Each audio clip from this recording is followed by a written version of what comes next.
All right, Paul is making me do a testimonial thing about results I've created. He's forcing me. 108 and 97. Wow, that's very good. So her oxygenation level is 97, which is above just about anybody I would test.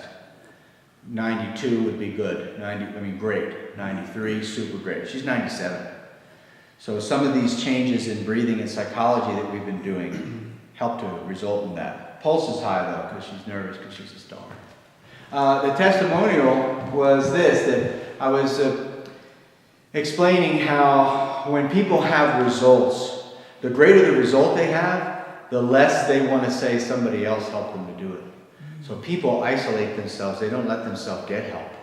Now, I've had this experience more times than I would dare mention, where somebody had an amazing result, and I would be waiting for some great credits for it or something.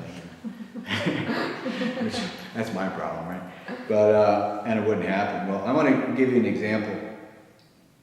So, I was teaching the official trainers of the Olympic ski team, and not only did I help them in their ability to breathe, and their ability to train the Olympic ski team. But one day, since the class was open to the general public as well, was in downtown Boulder, a place called Body Dynamics. This lady came in, and she was like all crunched up with MS, big time. I mean, seriously, yeah, and banging the cane, the whole bit, right? I said, okay, wow. So she's there, and I said to her, well, let's learn how to stand. Let's learn how to turn. Point your feet when you turn. When you open a cabinet, use your whole body. Sit down, get up. The body is the ground wire of the mind. The body downloads and digests the information of the mind. That's why as a dancer, you feel so good when you start flying around, because there's this mind-body integration. The same thing when you stand and you turn. Most importantly, when you're talking to people. That's what's most important. Not when you're doing some activity over there, not when you're on vacation over there, but to have embodiment right here and now. So I was teaching her all these things, and some weeks passed, and the lady that was the lead of the official trainers of the Olympic ski team said to me, we hired you to teach us about the chi power and, breathing and all these things, and you're spending so much time with this lady. And I got mad. Are you not allowed to get mad? Well, I'm not beyond that, I'll tell you that. So I got upset, and I went to the front of the class. It's like 50 people or so.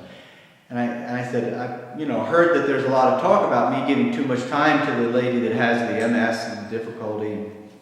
I said, look, anybody who doesn't know this is my class, you can leave. But anyhow, the moral of the story, next class, there was about half the class. They were offended. But that lady's limbs straightened out. And it's a fact. And she never really acknowledged that I helped her to have some kind of a result like that. And I found a pattern, and when people get extraordinary results, that it's like an affront to the psychology. We don't want other people to help us. And yet, you could pick a disease and you'll find all kinds of people that had healings from it.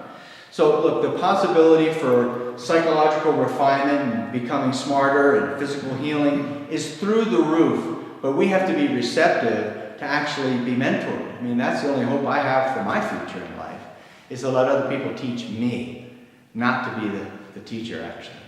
That's just an overflow. Rather than squeezing or trying to make a dollar by just sharing, for me, this is more about my own life healing process, to share things that I've come up with through the School of Hard Knocks. So, you've got to decide, am I a student or am I a teacher? Do I have a question, or do I have an answer?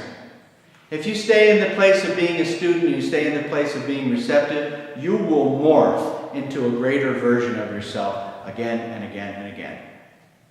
Click.